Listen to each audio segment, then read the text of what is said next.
On some point, we may agree that living this process of thought is not an easy task. Some techniques could be used, such as meditation, for instance, which is a classic, which may be from some help. But we should not forget that meditation is a mechanical way to force the mind to stop thinking. As far as it will be mechanical, it will have some limits, of course. Still, each tool is precious and should be considered with great seriousness. We have been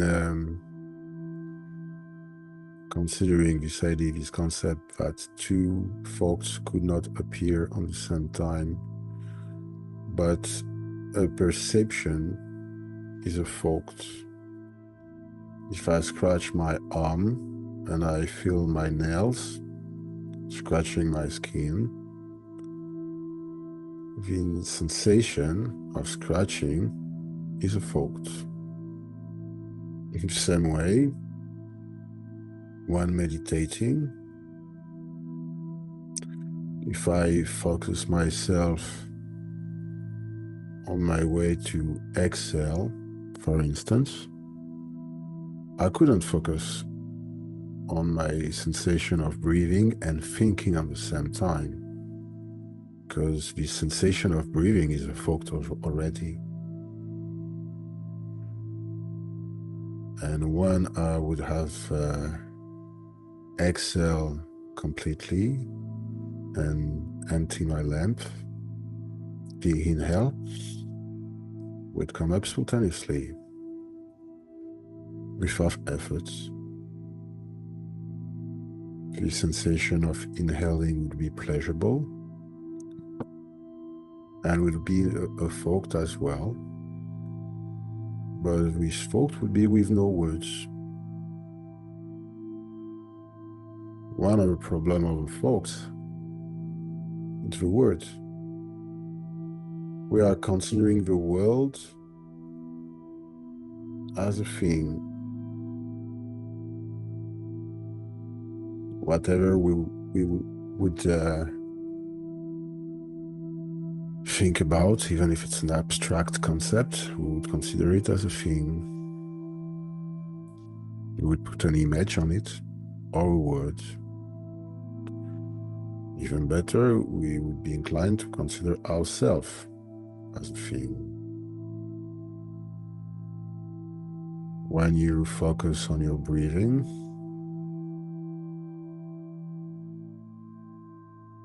hopefully, the verb is not involved and the symbol is not involved neither. You're just in harmony with the air.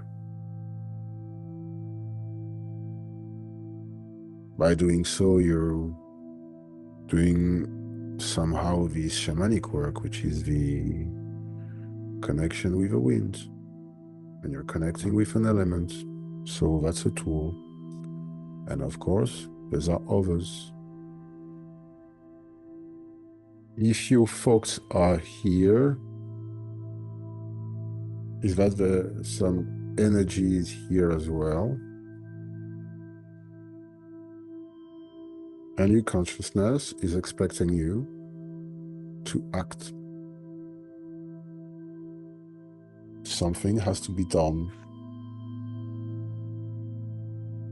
because you're incarnated as well in order to experience this earth. And the question is what to do. You can satisfy your desire relentlessly, maybe the desire for survival, maybe the desire for sensuality, maybe the desire for food, maybe the desire for attachment, affective attachment, or eventually the desire for justice, because you consider that you can do something and change the world. Whatever happened, an energy is here and it has to be spent in a way or another. You're already familiar with meditation, so if it was enough to stop thinking, then there would be no need to search for something else. And yet this energy is still here, so it means that this energy has to be spent. Then the idea would be how to spend this energy on the most beneficial way, not for my mind, not for this mechanism, but for my higher self. How can I spend this energy and act in order to be able to reach this silence again? Because that's here that I feel this relief, this magnitude, and affection eventually. Silence could be extremely affectional, isn't it? So the idea would be to act not for the benefits of this mind, but for the benefits of a higher purpose. The best would be to act for this silence in a way or another. A collective benefit. It has a name, it is called Karma Yoga. By acting, you will discover yourself, you will discover your imperfection, your clumsiness. By definition, by acting, you never know what you're doing really. It will be bumbling. And that at those very moments when you could observe your clumsiness, that you would have the opportunity to observe your unconscious mind. This way of acting and being the witness of your imperfection would be to see in 3 dimensions the resonance as a mirror of his unconscious mind, letting the demons lurking in the dark room of the animus going out, and either hidden in this dark room is but they're not very graceful, and seeing them is not necessarily very satisfying for your ego, because you wouldn't see or perceive yourself as an elegant and graceful person. But the thing is that however you're elegant and graceful sometime, or ugly and disgraceful some other time, in both of those cases, it's not you. It's this vehicle which think that it could be in balance. But this vehicle is a dynamic of concepts, of images, symbols, words, hurtling space, with no meaning, experiencing, and the consequences of whatever happened are not due to them in any way. Therefore, acting on the subtle way, as far as it could be possible, which would mean on a benevolent way, could be a path to exhaust this energy, this flow of thoughts, and at the end of the day, the container of thoughts is empty,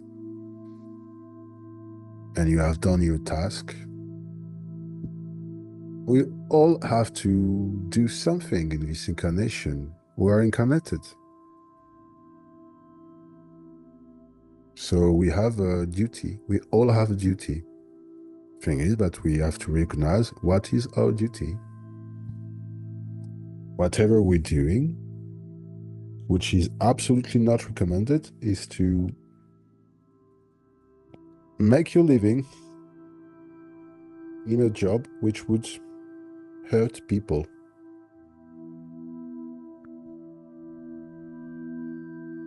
Because you would increase this flow of unconscious thoughts, and you will feed this trauma more than just personally, but collectively. Of course, there is another way to expand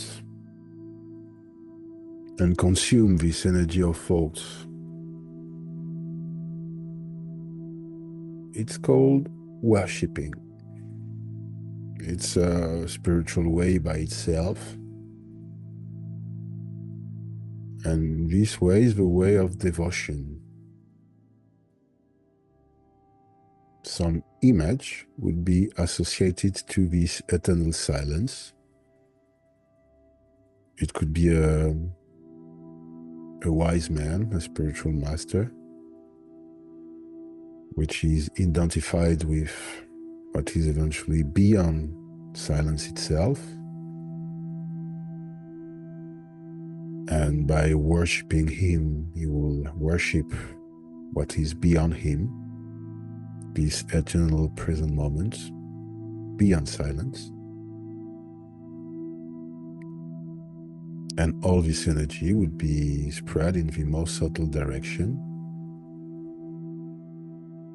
You could worship by praying, often by chanting in numerous traditions or religions. There is this ceremonial of chanting, which involves the chakra of the throat. And by cleaning the throat, we're cleaning the voice and we're cleaning the verb. And by cleaning the verb, we're cleaning our thoughts, which are made of verbs and words. Another way to exhaust this flow of thoughts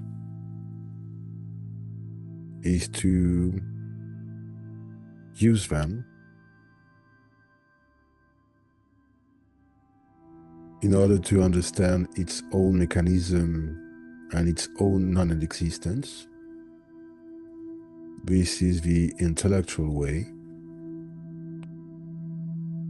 In India, they call it Jnana, which is pretty much using your mind and thus thoughts to discriminate and obviously and preferably discriminate what is not you. You cannot say who you are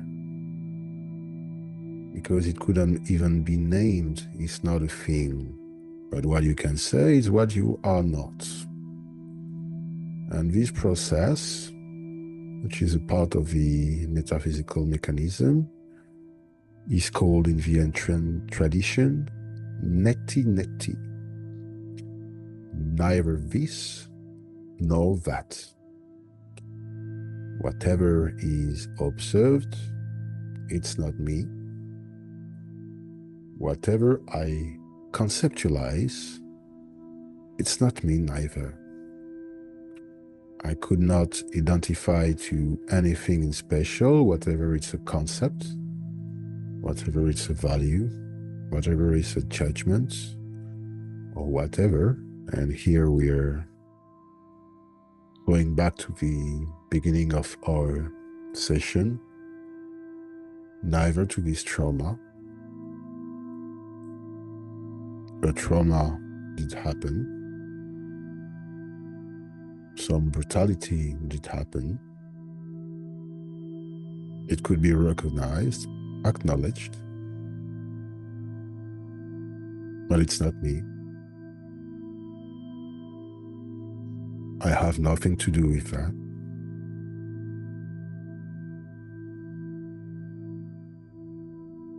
Interestingly enough, this quite uncomfortable process of standing this very brutal flow of thoughts is often due to some traumas. The mind was calm, and then it has been an accident or an act of brutality or whatsoever, and in a manner to defend itself and protect its survival, the mind is overthinking. And yet, paradoxically, the wish of the universe is to help you to reconnect with itself. So this universe would provoke unexpected events which would shock you in order to open a breach, and it would be an opportunity to step down with these thoughts and these repairs which you are cherishing. Let it go and be free of repairs as far as those repairs are concepts and they are a cage.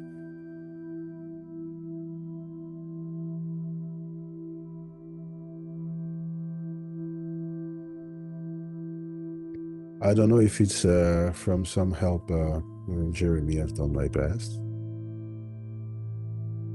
Of course, it's challenging, but it's always something.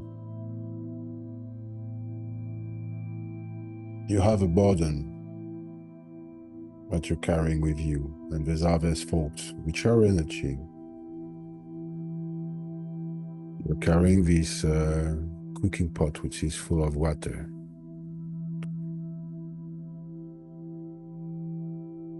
And this water are your thoughts. If you don't spread the water and give it back to the earth, you will always feel its weight.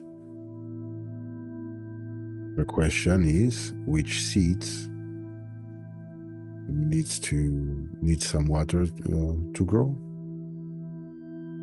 Thus, this energy could be useful for something.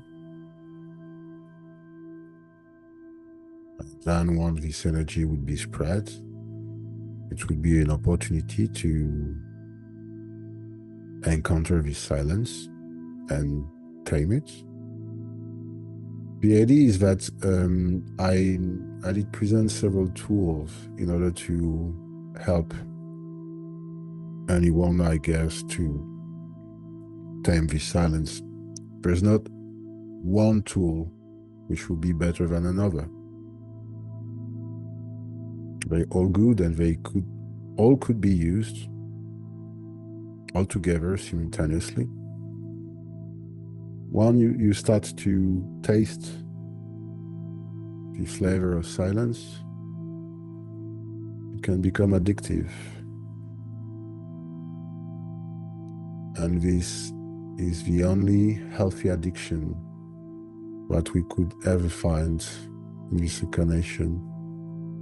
Never forget that the shaman doesn't think. The wind is thinking for him, the thunder as him. These folks are the fire and the water. There is no verbs or words. He uses them sometimes only when it's absolutely necessary, but very cautiously choosing every of his words. And interestingly enough, he will put a lot of silence all around each of his words. I am opening the microphone for everyone. We are at the end of this session. I'm trying to, so Sky is not here. I hope it's okay for Sky, because I sent her a message and she didn't receive it. Sky has a difficult life. She's extremely courageous, and she has to struggle against many circumstances. So I hope that everything is okay for her, and she will tell me how her situation is as soon as she would receive my message. She will give me some feedback.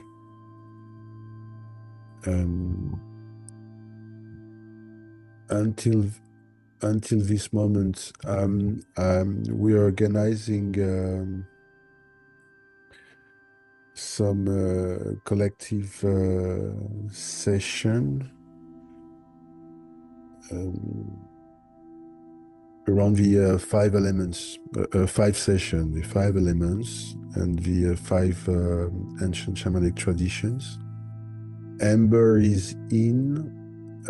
Jeremy, you would confirm me that you're still interested? Yeah, I'm interested. I will give you the details in Yeah, the please.